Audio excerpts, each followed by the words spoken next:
রাজধানীর বাজারে সয়াবিন তেলের তীব্র সংকট। দোকানে দোকানে ঘুরেও তেল পাচ্ছেন না ভোক্তারা। তার উপর বেড়েছে সব ধরনের সবজির দাম। মাছের বাজারেও আগুন। তবে কিছুটা স্বস্তি ফিরেছে মুরগির দামে। সার্বিক পরিস্থিতিতে সরকারের কঠোর মনিটরিং চাইলেন সাধারণ মানুষ। আরও জানাচ্ছেন বিজন কুমার।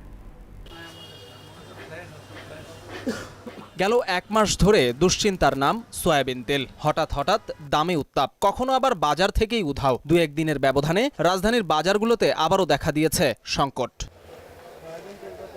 ভোক্তারা টাকা নিয়ে ঘুরছেন, কিন্তু সয়াবিন তেল নেই। বিকল্প হিসেবে সানফ্লাওয়ার বা ক্যানুলা অয়েল বিক্রি হচ্ছে, কিন্তু তার দাম আকাশচুম্বী। ভাইয়ের কাছে আগে যখন আসতাম, পরিচিত দোকানদার প্রায় আমার তেল দিত, আজকে নাই করতেছে, তেল নাই।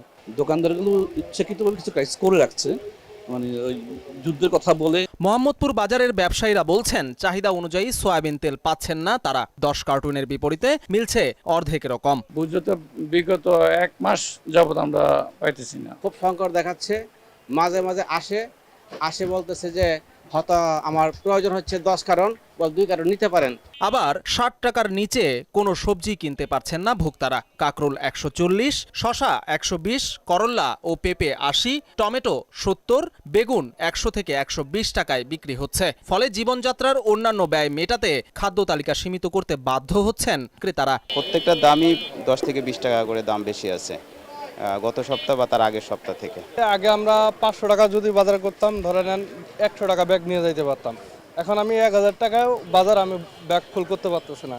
মাছের বাজারেও একই অবস্থা। পাঙ্গাস 10 টাকা বেড়ে 230 আর রুই 40 টাকা বেড়ে 350 টাকায় বিক্রি হচ্ছে। এছাড়াও তেলাপিয়া, পাবদা, শোল, ট্যাংরা মাছের দামেও বেড়েছে কেজি প্রতি 30 থেকে 40 টাকা। তবে কিছুটা স্বস্তি মুরগির দামে। বাজার সবসময় চড়া, তার ভিতরে এই যে আমরা তো ব্যাচেলার থাকি, তো মাছ বলতে পাঙাশ, তেলাপিয়া এরকমই হচ্ছে, এগুলো বেশিরভাগ খাওয়া পড়ে। আমি ইলিশ মাছ কিনতেই আসছি, কিন্তু ইলিশ মাছে এত দাম বেশি, আমি একটা ইলিশ মাছ কিনেই গেছি।